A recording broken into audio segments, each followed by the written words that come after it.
نحمده ونصلي ونسلم على رسوله الكريم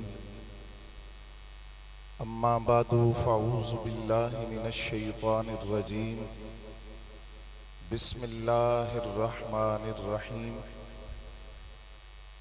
قال الله تبارك وتعالى في الكلام المجيد والفرقان الحميد قل لا أسألكم عليه أجرا إلا المودة في القربى قال النبي صلى الله عليه وسلم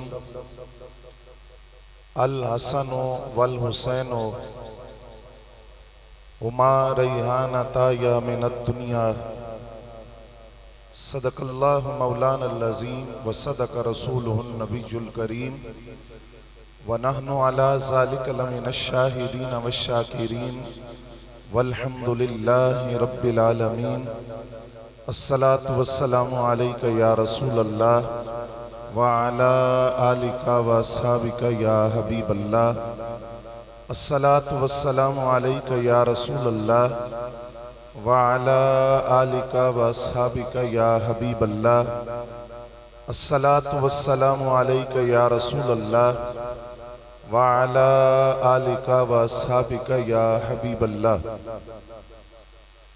صدیق عکس حسن و کمال محمد است فاروق ذل جاہ و جلال محمد است عثمان ضیاء شمع جمال محمد است حیدر بہار باغ خصال محمد است اسلام ما اطاعت خلفاء راشدین ایمان ما محبت آل محمد است حمد و ثنا کے بعد انتہائی واجب الاحترام قابل صد احترام بزرگوں اور دوستوں بالخصوص زینت مسند صدارت پیکر محبت و شفقت پیر طریقت رہبر شریعت حضرت علامہ مولانا محمد ظفر عباس محمدی سیفی زیدہ مجدہ اور برادر مکرم مجاہد اہل سنت رائے صلاح الدین ایوبی ایڈوکیٹ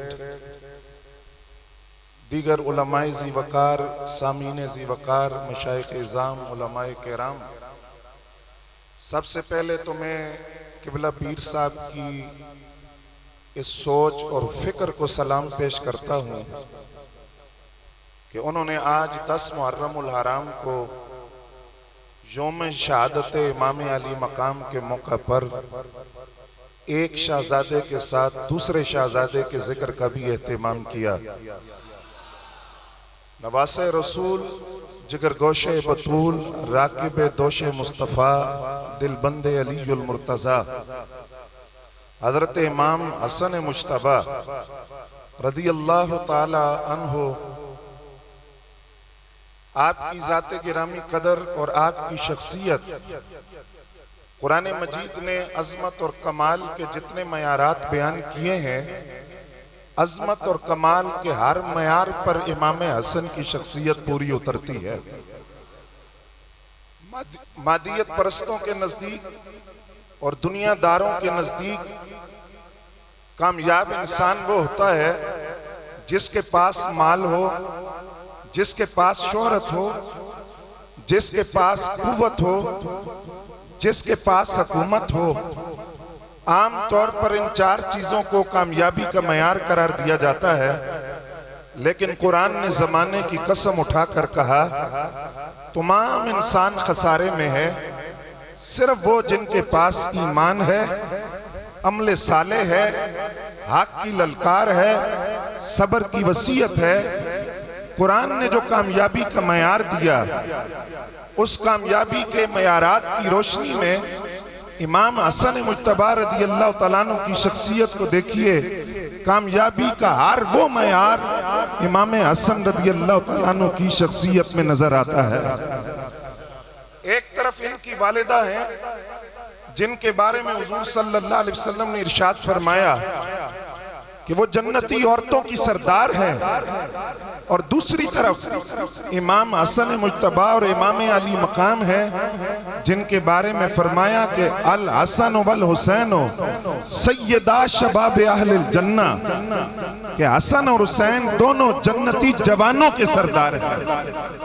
اور حضرات گرامی قدر حضرت ابو ایوب انصاری رضی اللہ تعالیٰ عنہ نے سرکار دو عالم صلی اللہ علیہ وسلم کی محبت حسنین کریمین کے ساتھ اس کا جو نقشہ کھینچا ہے، کہتے ہیں دخلت علی رسول اللہ صلی اللہ علیہ وسلم، میں سرکار دو عالم صلی اللہ علیہ وسلم کی خدمت میں حاضر ہوا، میں نے دیکھا کہ حضور صلی اللہ علیہ وسلم لیٹے ہوئے ہیں، آرام فرما ہے، الحسن والحسین یلعبان علی صدرہ، امام حسن مجتبی اور امام علی مقام حضور کے سینے اقدس پر کھیل رہے ہیں۔ میں نے عرض کیا حضور بڑی محبت ہے آپ کو، بڑا پیار ہے اپنے ان بیٹوں سے۔ فرمایا کیوں نہ ہو، ہما ریحان دایا من الدنیا، یہ دنیا سے میرے دو پھول ہیں۔ اور حضرت خاتون جنت فرماتی ہیں کہ سرکار دونوں شہزادوں کو پکڑ کر سونگا کرتے تھے، اور فرماتے ہیں کہ مجھے ان سے خوشبو آتی ہے۔ اگر آپ کی توجہ ہو تو یہاں میں ایک بات عرض کروں، حضرات گرامی قدر سرکار سونگتے ہیں حسن مجتبی کو، سونگتے ہیں امام علی مقام کو، جب سونگتے ہیں تو خوشبو بھی آتی ہے۔ ذہن میں سوال آتا ہے کہ وہ خوشبو کیسی ہوگی، وہ مہک کیسی ہوگی جس کو سرکار سونگتے تھے، وہ خوشبو کیسی تھی جس کو سرکار سونگتے تھے۔ اگر آپ حدیث کے الفاظ پر غور کریں تو اس حدیث کے اندر جو لفظ ہیں وہ اس خوشبو کا پتہ بھی دیتے ہیں کہ وہ خوشبو کیسی تھی۔ سرکار دو عالم صلی اللہ علیہ وسلم نے یہ نہیں فرمایا ہما ریحانتا، یہ نہیں فرمایا کہ وہ دو پھول ہیں، فرمایا ہما ریحانتا، یا وہ میرے دو پھول ہیں۔ یا کے ساتھ نسبت اپنی طرف کی ہے، فرمایا یہ نہیں کہ دو پھول ہیں، فرمایا میرے دو پھول ہیں۔ تو وہ خوشبو کیسی تھی جو حسنین سے آتی تھی؟ تو ذہن میں اس کا جواب حدیث سے آتا ہے کہ اگر پھول گلاب کا ہو تو خوشبو گلاب کی آتی ہے، پھول چمیلی کا ہو تو خوشبو چمیلی کی آتی ہے، پھول موتیے کا ہو تو خوشبو موتیے کی آتی ہے۔ حسنین کریمین پھول ہے میرے مصطفیٰ کے، جب پھول ہے وجود مصطفیٰ کے تو دونوں سے خوشبو بھی مصطفیٰ والی آتی۔ سبحان اللہ، نعرہ تکبیر، نعرہ رسالت۔ توجہ ہے نا آپ کی۔ اور امام حسن مجتبی رضی اللہ تعالیٰ عنہ وہ ہیں جن کی ذہانت، فراست، تدبر، علمی مقام یہ ہے۔ شارحین حدیث کہتے ہیں کہ امام حسن مجتبی نے جو پہلی حدیث یاد کی ہے اس وقت آپ کی عمر 2 سال تھی۔ کتنی؟ سارے بولو ذرا، 2 سال۔ اور وہ حدیث کیا تھی؟ نبی اکرم صلی اللہ علیہ وسلم کی بارگاہ کے اندر صدقے کی کھجوریں آئی، امام حسن مجتبی نے ایک کھجور اٹھائی اور منہ میں ڈال لی۔ 2 سال عمر ہے آپ کی۔ نبی اکرم صلی اللہ علیہ وسلم نے منہ میں انگلی ڈال کر اس کھجور کو نکالا اور فرمایا حسن یہ صدقے کی کھجور ہے، یہ ہمارے لیے جائز نہیں ہے، یہ ہمارے لیے جائز نہیں، صدقہ ہے۔ خاندان نبوت کے لیے ہدیہ جائز ہے، صدقہ جائز نہیں ہے۔ اب شارحین حدیث کہتے ہیں تعجب کی بات ہے جس کو مسئلہ سمجھایا جا رہا ہے ان کی عمر 2 سال ہے، جن کے سامنے مسئلہ بیان کیا جا رہا ہے ان کی عمر 2 سال ہے۔ تعجب کی بات ہے۔ تو شارحین حدیث کہتے ہیں یہی تو سمجھنے کی بات ہے، سرکار بتا یہ رہے تھے عمر 2 سال ہے لیکن خون رسول ہے، اس عمر بھی تم ان کے شعور اور فراست کو نہیں پہنچ سکتے۔ سبحان اللہ، سبحان اللہ۔ فرمایا یہ 2 سال کا بچہ میری گود میں نہیں بیٹھا، یہ خانوادہ رسول کا عالم بیٹھا ہے، یہ مسئلہ سمجھے گا بھی، یاد بھی کرے گا۔ اور خود امام حسن فرماتے تھے کہ پہلی روایت جو میں نے کی ہے وہ 2 سال کی عمر میں کی ہے، یہی کہ آل رسول کے لیے صدقہ جائز نہیں ہے، ہدیہ جائز ہے۔ تو میں آپ سے پوچھنا چاہتا ہوں، اگر امام حسن کی فہم و فراست اور ان کی فقہی مقام اور ان کی عالمانہ شان 2 سال کی عمر میں یہ ہے، جب انہوں نے جوانی کی دہلیز پر قدم رکھا ہوگا، خدا ہی جانتا ہے اس وقت ان کے شعور کا عالم کیا ہوگا۔ ایک یہودی آپ سے ملا، توجہ ہے نا آپ کی، اس نے دیکھا امام حسن نے بڑا عمدہ لباس پہنا ہوا ہے، اور پھر حسن سے ہے، اور پھر حسن بھی حسن رسول ہے۔ سبحان اللہ، سبحان اللہ، لباس خوبصورت تھا، وجود حسن پر آیا تو اور خوبصورت لگنے لگا۔ سبحان اللہ۔ اس نے کہا حسن آپ کے نانا جان تو کہتے ہیں کہ الدنیا سجن المؤمن و جنت الکافر، دنیا مومن کے لیے قید خانہ ہے، کافر کے لیے جنت ہے۔ میرا لباس تو پرانا ہے، آپ کا لباس عمدہ ہے، تو لگتا تو یہ ہے کہ یہ دنیا آپ کے لیے جنت ہے، ہمارے لیے قید خانہ ہے۔ فرمایا نہیں، ہمارے لیے یہ قید خانہ ہے، تیرے لیے جنت ہے۔ اس نے کہا حسن سمجھ نہیں آئی، لباس تو عمدہ آپ نے پہنا ہے، میں نے پرانا لباس پہنا ہے۔ فرمایا یہ پھر بھی ہمارے لیے قید خانہ ہے، تمہارے لیے جنت ہے، اس لیے کہ تمہارے اس پرانے لباس کے باوجود تمہارے ساتھ جو آگے ہوگا وہ تمہیں پتہ ہی نہیں، جہنم کے گڑھوں میں تمہیں پھینکا جائے گا، اور اس عمدہ لباس کے باوجود یہ ہمارے لیے قید خانہ ہے، کیونکہ رسول اللہ کی غلامی کا صدقہ جنت میں اللہ نے جو نعمتیں ہمارے لیے تیار کی ہیں، وہ نعمتیں نہ کسی کان نے سنی ہے، نہ کسی آنکھ نے دیکھی ہے، نہ کسی دل میں خیال آیا۔ سبحان اللہ۔ فرمایا اس عمدہ لباس کے باوجود ہم قید خانے میں ہیں، کیونکہ جنت کی نعمتوں کو وہ تو تصور کوئی نہیں کر سکتا جو رب کائنات نے ہمیں عطا کرنی ہے۔ اعلیٰ حضرت فرماتے ہیں وہ حسن مجتبی سید الاسقیاء، راکب دوش عزت پہ لاکھوں سلام۔ سید الاسقیاء، کیسی سخاوت ہے امام حسن مجتبی کی۔ فرماتے ہیں حبشی غلام کو دیکھا، وہ کھانا کھا رہا ہے، ایک لقمہ اپنے منہ میں ڈالتا ہے، اس کے سامنے کتا بیٹھا ہوا ہے، ایک لقمہ اس کتے کے منہ میں ڈالتا ہے، ایک لقمہ اپنے منہ میں، ایک لقمہ اس کتے کے منہ میں۔ امام حسن مجتبی نے اس سے پوچھا یہ کیا کر رہے ہو؟ ایک لقمہ خود کھاتے ہو، ایک کتے کے منہ میں ڈالتے ہو۔ اس نے کہا حسن میں کھانا کھا رہا تھا، یہ کتا آ گیا میرے سامنے بیٹھ گیا، اب مجھے حیا آتی ہے خود کھاؤں اور اس کو نہ کھلاؤں، مجھے حیا آتی ہے، اس لیے میں ایک لقمہ اپنے منہ میں ڈالتا ہوں، ایک لقمہ اس کے منہ میں ڈالتا ہوں۔ فرمایا تو ہے کون؟ اس نے کہا میں غلام ہوں کسی کا، اس کے باغ میں کام کرتا ہوں، اجرت ملتی ہے، گزارا چلتا ہے۔ امام حسن مجتبی اس باغ میں تشریف لے گئے، اس باغ کے مالک سے کہا اس غلام کو آزاد کر دو، جو قیمت چاہیے مجھ سے لے لو۔ قیمت لے لی، غلام آزاد ہو گیا۔ فرمایا یہ باغ بھی مجھے بیچ دو، اس نے باغ بھی بیچ دیا۔ امام حسن نے قیمت ادا کر دی، واپس آئے، اس حبشی غلام سے کہا تیری سخاوت دیکھ کر پھر میں نے بھی سخاوت کی اور تجھے خرید کر آزاد کر دیا ہے، اور وہ باغ جس میں تو کام کرتا ہے آج سے وہ تیری ملکیت ہے۔ وہ اٹھ کر کھڑا ہو گیا، اس نے کہا نواسے رسول سخاوت ہم نے بھی آپ سے سیکھی، ہم نے بھی آپ سے سیکھی ہے۔ اگر آپ نے مجھے خرید کر آزاد کیا ہے اللہ کے راستے میں، اللہ آپ کو اس کا اجر دے گا، لیکن وہ جو باغ خرید کر آپ نے مجھے دیا ہے نا، اللہ راضی کرنے کے لیے، میں اللہ کو راضی کرنے کے لیے اللہ کے راستے میں صدقہ کرتا ہوں۔ سبحان اللہ۔ کیسی سخاوت ہے امام حسن کی، دروازے پر مانگنے والا آیا،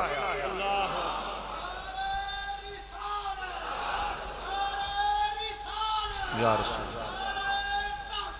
اچھا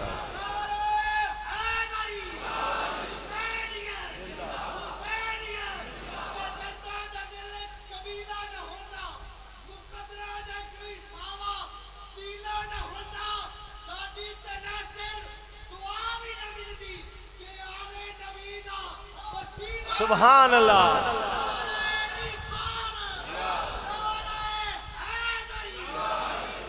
امام حسن مجتبی کے دروازے پر سوالی آیا، ضرورت مند تھا، اس کی ضرورت کو پورا کر دیا.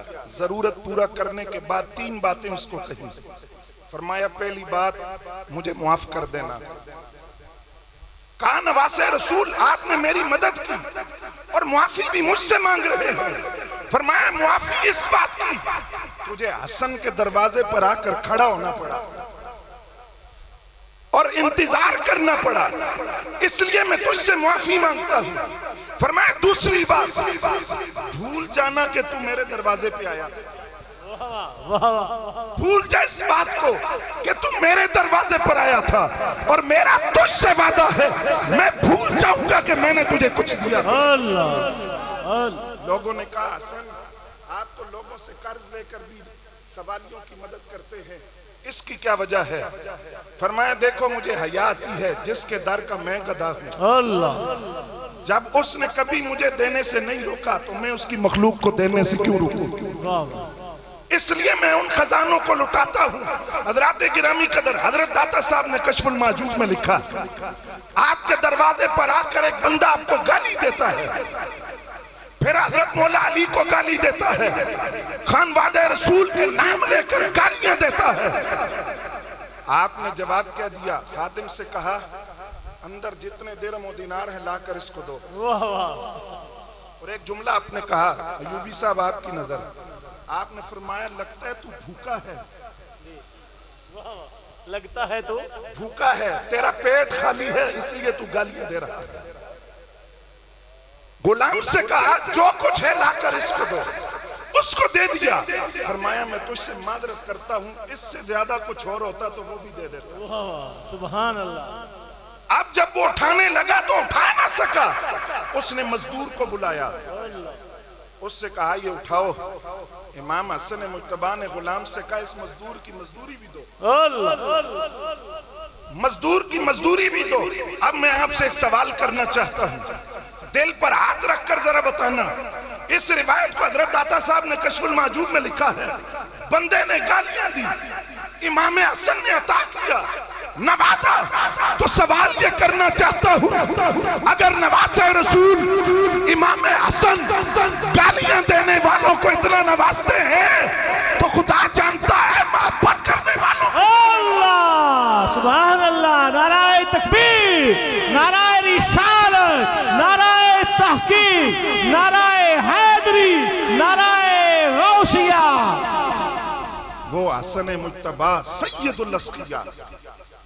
ایک بزرگ حضرت ابو ہارون وہ کہتے ہیں ہم حج کے لیے جانے لگے، امام حسن رضی اللہ تعالیٰ عنہ کی خدمت میں حاضر ہوئے. 4-4 ہزار درہم ایک ایک حاجی کو آپ نے دیے. 4-5 افراد تھے.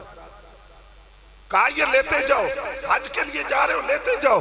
جب وہ وہاں سے اٹھے باہر آئے آپس میں بات کرنے لگے، یار یہ ہمیں غریب سمجھ کر تو نہیں دیے کہیں، ہمارے تو مالی حالات ٹھیک ہے، غریب سمجھ کر تو نہیں دیے، تو آؤ امام حسن کو بتائیں ہمارے پاس مال ہے.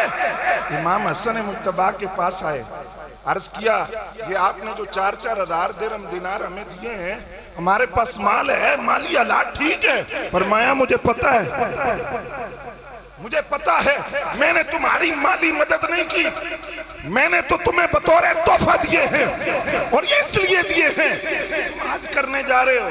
میدان عرفات میں جاؤ گے تم، اور میدان عرفات کے بارے میں نانا جان نے فرمایا جب میدان عرفات میں حاجی اکٹھے ہوتے ہیں رب ان حاجیوں پر فخر فرماتا ہے. تو میں یہ چاہتا ہوں جب رب تم پر فخر کرے تو میرا کوئی تحفہ تمہارے پاس. سبحان اللہ سبحان اللہ. میں خود تو نہیں جا سکا لیکن میرا تحفہ وہاں ہوگا تو میری حاضری یوں لگ جائے گی. میں نے تو تمہیں اس لیے دیے ہیں. تو یہ امام حسن کی سخاوت ہے، سید الاسقیاء کی سخاوت کا منظر ہے. جب حضور محبت کرتے ہیں تو کیسے سرکار کندھوں پر اٹھاتے ہیں، جب کندھوں پر اٹھاتے ہیں تو قدم ننھے ننھے سینوں پہ لگتے ہیں، اور جب کندھوں پر اٹھاتے ہیں تو حضور کی زلفوں کو پکڑتے ہیں، کبھی ریش مبارک میں انگلیاں داخل کرتے ہیں. ایک خارجیت زدہ لکھاری ہے، وہ یہ حدیث نقل کرنے کے بعد آگے لکھتا ہے کہ یہ کوئی کمال کی بات تو نہیں کہ سرکار حسنین کو کندھوں پر اٹھاتے تھے، کیونکہ ہر نانا اپنے نواسے کو اٹھاتا ہے، ہر شخص اپنی بیٹی کی اولاد سے محبت کرتا ہے، اس میں کمال والی بات کون سی ہے؟ ہر نانا اپنے نواسے سے نواسی سے محبت کرتا ہے، کمال کیا ہے؟ حضرات میں کہتا ہوں یقیناً ہر نانا اپنے نواسے کو کندھوں پر اٹھاتا ہوگا، ہر نانا اپنی بیٹی کی اولاد کو کندھوں پر اٹھاتا ہوگا، لیکن عقل کے اندھے کو یہ بات سمجھ نہیں آئی نانے نانے میں فرق ہے۔ جن کندھوں پر اٹھایا گیا ہے اس کندھے کندھے میں فرق ہے، جن زلفوں کو پکڑا ہے ان زلفوں میں فرق ہے، جس ریش مبارک میں انگلی داخل کی ہے اس ریش میں فرق ہے، جس زبان نبوت کو چوسا ہے زبان میں فرق ہے۔ وہ اٹھانے والا نانا کوئی عالم ہو سکتا ہے، پیر ہو سکتا ہے، مفتی ہو سکتا ہے، شیخ الحدیث ہو سکتا ہے، ڈاکٹر ہو سکتا ہے، سپاہی ہو سکتا ہے، لیکن یہ کندھوں پر اٹھانے والے نبیوں کے امام ہیں۔ سبحان اللہ، نعرہ تکبیر۔ صرف علماء کرام کو اندر آنے دیں، آپ دوستوں کی مہربانی، باقی پیچھے رہیں، استادوں کو اندر آنے دیں بس۔ نعرہ تکبیر۔ توجہ ہے آپ کی؟ ہر نانا اپنے نواسے کو کندھوں پر اٹھاتا ہوگا، ہر شخص اپنی بیٹی کی اولاد سے محبت کرتا ہوگا، لیکن یہاں نانا نانا میں فرق ہے، نواسے میں فرق ہے، کندھوں میں فرق ہے، سینے میں فرق ہے، زبان میں فرق ہے۔ یہ کندھے نبوت کے کندھے ہیں، یہ زبان نبوت ہے، اور جن زلفوں میں ہاتھ ڈالے جا رہے ہیں یہ واللیل کی زلفیں ہیں، جس زبان کو چوسا جا رہا ہے یہ زبان نبوت ہے۔ اور حضرات گرامی قدر، جس سینے پر امام حسن کے قدم لگ رہے ہیں یہ علم نشرہ کا سینہ ہے۔ اب یہاں ذرا غور کیجئے قرآن کیا کہتا ہے، وَالْعَادِيَاتِ ضَبْحًا، قسم ہے سواریوں کی ٹاپوں سے لگ کر اڑنے والی گرد کی، قسم ہے سواریوں کی ٹاپوں سے لگ کر اڑنے والی گرد کی قسم۔ کون سی سواریاں؟ سبحان اللہ۔ ظاہری بات ہے کہ یہ کوئی خاص سواریاں ہیں جن کا ذکر قرآن کر رہا ہے، اور ان کی ٹاپوں سے لگنے والی گرد کی قسم قرآن کھا رہا ہے۔ عام سواریاں نہیں ہیں، خاص ہیں۔ کون سی سواریاں ہیں؟ فرمایا جن کی پشت پر بیٹھ کر صحابہ کرام جہاد کے لیے نکلتے ہیں، ان سواریوں کی ٹاپوں سے لگ کر اڑنے والی گرد کی قسم ہے۔ جن سواریوں پر صحابہ بیٹھتے ہیں رب کو تو ان سواریوں پر بھی پیار آتا ہے، جن سواریوں پر صحابہ کرام بیٹھتے ہیں تو سوال یہ ہے جب امام حسن اور امام حسین نبوت کے کندھوں پر بیٹھے ہوں گے رب کو کتنا پیار آیا ہوگا۔ سبحان اللہ، سبحان اللہ۔ اور آج بھی کچھ سواریاں نکالی جاتی ہیں، جی ان کے کوئی نیچے سے گزرتا ہے، کوئی اوپر سے گزرتا ہے، کوئی چومتا ہے، کوئی اس کو مقدس جانور سمجھتا ہے۔ میں ان سے یہ بات کہنا چاہتا ہوں یہ سواریاں وہ تو نہیں ہیں جن کو تم نے سمجھا، اور ان سواریوں کو تم نے میدان کربلا کی سواریاں قرار دیا، حالانکہ تم بھی جانتے ہو یہ نقلی سواریاں جن کو تم مقدس جانور کہہ کر ان کی تعظیم اور ادب کرتے ہو، عقل کے اندھو ان نقلی سواریوں کی تو تعظیم کرتے ہو۔ میرے نبی کی وہ کنفرم سواری جس نے کندھوں پر اٹھا کر نبی کو غار صور تک پہنچایا۔ سبحان اللہ۔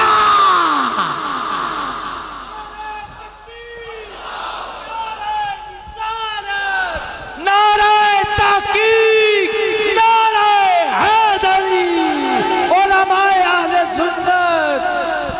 جہاں تمہیں حیا آتی ہے امام علی مقام کو سرکار نے کندھوں پر اٹھایا، ان کی حیا تو ہے، لیکن جنہوں نے میرے نبی کو کندھوں پر اٹھایا ان کی حیا کیوں نہیں کی جاتی؟